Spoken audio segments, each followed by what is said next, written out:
నిర్మల్ జిల్లా కేంద్రంలో దేశ ప్రధాని నరేంద్ర మోడీ 74వ జన్మదిన వేడుకలను బీజేపీ ఆధ్వర్యంలో ఘనంగా నిర్వహించారు.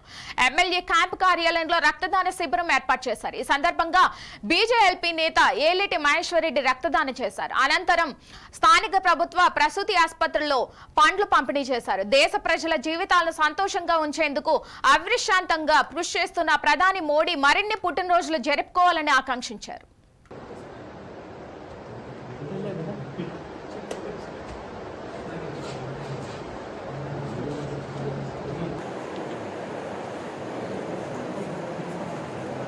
గౌరవ ప్రధానమంత్రి నరేంద్ర మోడీ గారి పుట్టినరోజు సందర్భంగా యావత్ దేశంలో జరుగుతున్నటువంటి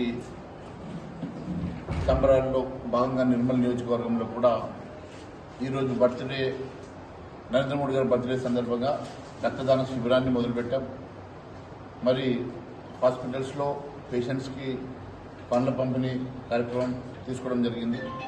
ఈ రోజు నుంచి అక్టోబర్ 2వ తారీఖు వరకు జరిగేటువంటి వివిధ కార్యక్రమంలో దేశవ్యాప్తంగా ముఖ్యంగా తెలంగాణ రాష్ట్రంలోని ప్రతి ప్రాంతంలో కూడా పండగ వాతావరణంలో ఈ కార్యక్రమాన్ని ముందుకు తీసుకెళ్లడం జరుగుతుంది.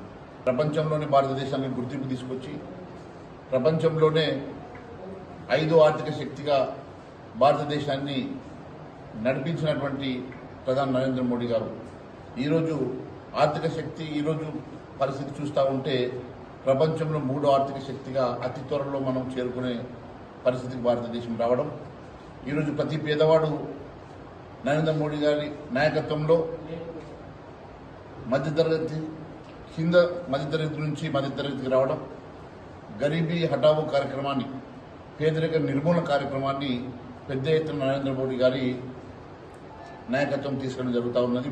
ప్రతి పేదవాడికి ఉచిత బియ్యాన్ని ఇస్తున్నటువంటి కార్యక్రమం కానివ్వండి, ఇవన్నీ కూడా నరేంద్ర మోడీ గారి నాయకత్వంలో ఇటు పేదరిక నిర్మూలనతో పాటు దేశ అభివృద్ధితో పాటు ప్రపంచంలోనే ఆర్థిక శక్తిగా 3వ అతిపెద్ద ఆర్థిక శక్తిగా తీర్చిదిద్దుతున్నటువంటి సందర్భంగా ఇలాంటి నాయకత్వం ప్రపంచం కోరుకున్న నాయకత్వం ఈరోజు భారతదేశానికి ఉండడం అనేది గర్వకారణం తెలియజేసుకుంటూ మరి వారి పుట్టినరోజు సందర్భంగా నేను కూడా రక్తదానం చేసిన నా మొదటిసారి జీవితంలో ఒక రక్తదానం శిబిరంలో నేను కూడా రక్తదానం చేయడం అనేది చాలా సంతోషంగా ఆనందంగా తెలియజేస్తాను.